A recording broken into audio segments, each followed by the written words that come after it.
Sir मैं सबसे पहले आपका परिचय जानना चाहूंगा।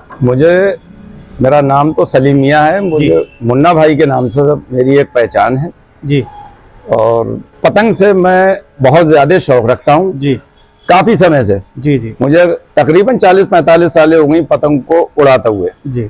और इंडिया लेवल के जो जितने भी टूर्नामेंट होते हैं, फेस्टिवल होते हैं, उसमें मेरी उपस्थिति होती है वहाँ जी। मेरे पास उसके कुछ इनामात भी हैं, कुछ ट्रॉफी भी हैं, सर्टिफिकेट भी हैं। बाकी इसके जो भी नियम और कानून हैं जी उससे मैं वाकिफ हूँ और मैं जानता भी हूँ सब इसमें।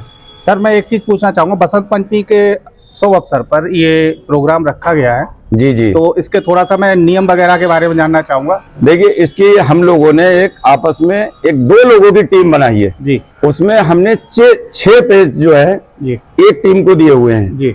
जो टीम पहले 6 पेज काटती है जी वो आगे बढ़ा दी जाएगी, वो क्वालिफाई कर जाएगी। अच्छा। जो टीम पहले से 6 पेज कट जाती है जी वो टूर्नामेंट से बाहर हो जाएगी। ध्रुव भाई मैं आपसे पूछना चाहता हूँ, आज की ये प्रेस कॉन्फ्रेंस किस उपलक्ष्य में रखी गई है और क्यों रखी गई है?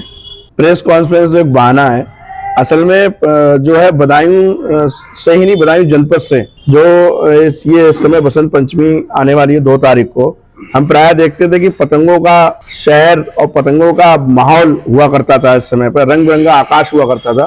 प्राय पतंग जो है विलुप्त सी होती जा रही है।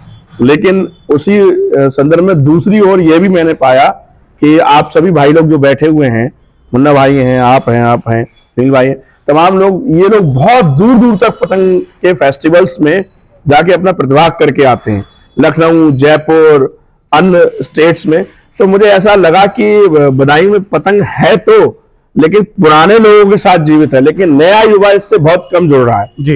तो इन लोगों से इंस्पायर होके हमने युवा मंच संगठन की टीम में अपनी एक बैठक करी। उसमें हमने निर्णय लिया कि बसंत पंचमी का उपलक्ष्य और बसंत पंचमी पर पतंग का एक जुड़ाव बनता है। तो बसंत पंचमी के उपलक्ष्य पर हम लोग एक फेस्टिवल कराते हैं, तो उसका नाम हमने दिया बसंत पंचमी फेस्टिवल 2025 जी। और उस फेस्टिवल में पतंग फेस्टिवल को भी हमने जोड़ा और उसमें पतंग प्रतियोगिता जनपद स्तरीय, बदायूं जनपद की स्तरीय एक पतंग प्रतियोगिता का आयोजन करने का निर्णय आप लोगों की सहमति से और आप लोगों के साथ मिलकर हम लोगों ने सुनिश्चित किया है, जो 1 तारीख से प्रारंभ होगा, 1 फरवरी से प्रारंभ होगा और 3 फरवरी तक चलेगा।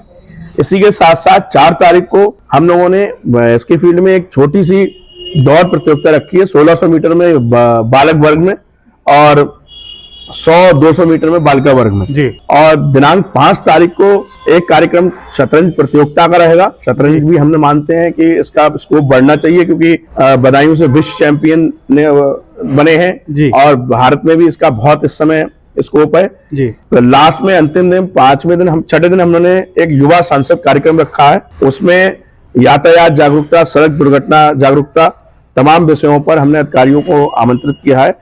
तो वहां पर युवाओं के साथ एक संवाद, युवा संसद संवाद कार्यक्रम रहेगा जी। उसमें और अंत में उसी दिन पुरस्कार वितरण समारोह रहेगा। तो ये एक छोटी सी रूपरेखा है, एक प्रयास है कि इसको हम जीवंत करें और आगे तक बढ़ा के ले जाएं।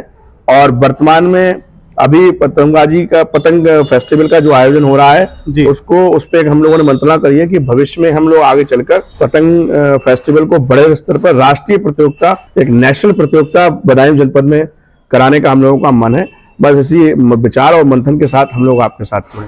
आपने पतंगबाजी की बात की तो मेरे को ध्यान आता है चाइनीज माजा, जिसकी चर्चा अक्सर सुर्खियों में रहती है जी, जो कि रोड पे चलने वाले लोगों के लिए, हमारे पक्षियों के लिए बहुत ही ज्यादा घातक है। निसंदेह आपने 2 शब्द कुछ बोलना चाहें आप? बिल्कुल, निसंदेह आपने बिल्कुल सही कहा। पहले तो मैं आपका शब्द ही क्लियर कर रहा हूँ जी, वो भी मुन्ना भाई ऐसे मुझे प्रेरणा मिली है जी। पतंगबाजी शब्द ही नहीं होता कोई, बाजी जो शब्द है जी वो एक तरीके का जुआ है जी। तो हम पतंगबाजी करा ही नहीं रहे हैं जी। और पतंगबाजी जब नहीं हो रही है, पतंग जागरूकता फेस्टिवल है ये, यस। और उसको हमने प्रतियोगिता का रूप इसलिए दे दिया है कि लोगों में इसकी प्रतिस्पर्धा बढ़े जी। रही बात चाइनीज माजे की, चाइनीज माजे का हम भी विरोध करते हैं। आप चाइनीज माजे की बात कर रहे हैं, हम चाइनीज माल का विरोध करते हैं जी। हमने चाइनीज माल का खूब पुतला फूका है, संगठन विरोधी है चाइनीज माजे का और चाइनीज सामान का भी। सर सबसे पहले मैं आपका परिचय जानना चाहूंगा। जी, मुझे सुनील कहते हैं और पतंगबाजी से थोड़ा सा तारुफ रखता हूँ। इसमें ये चाइना के विरोध में ही कॉटन मांझे का एक फेस्टिवल कराया जा रहा है, जिससे इसकी जागरूकता हो थोड़ी बहुत ये प्योर कॉटन मांझा क्या होता है या डोर क्या होती है, इसके संदर्भ में हम लोगों ने फेस्टिवल रखा है ताकि बच्चे लोग जो है चाइना की तरफ को ना जाएं। सुनील जी, आज का युवा जो है जी वो पतंग की दुनिया से कहीं दूर होता जा रहा है। जी और मैं आपको पर्सनली जानता हूँ, जी। आपका पतंग के प्रति जो प्रेम है जी वो बहुत ही ज्यादा है, बहुत ही अत्यधिक है कहना चाहिए। एक तरीके से कह सकते हैं कि हम पागलपन। जी जी। तो मैं चाहूंगा थोड़ा सा युवाओं के लिए आप किस तरीके से जोड़ना चाहेंगे पतंगबाजी में? देखिए, एक तरीके की पूरी कसरत है ये। आंख, हाथ, पैर, मुंह, जुबान सब चीज चलती है, जी। इससे बड़ी कसरत नहीं मानते हम लोग। जी, फिटनेस के तौर पे इसको देखा जाए, शौक है थोड़ा सा, बस चाइनीज से बच के इसको किया जाए। धन्यवाद।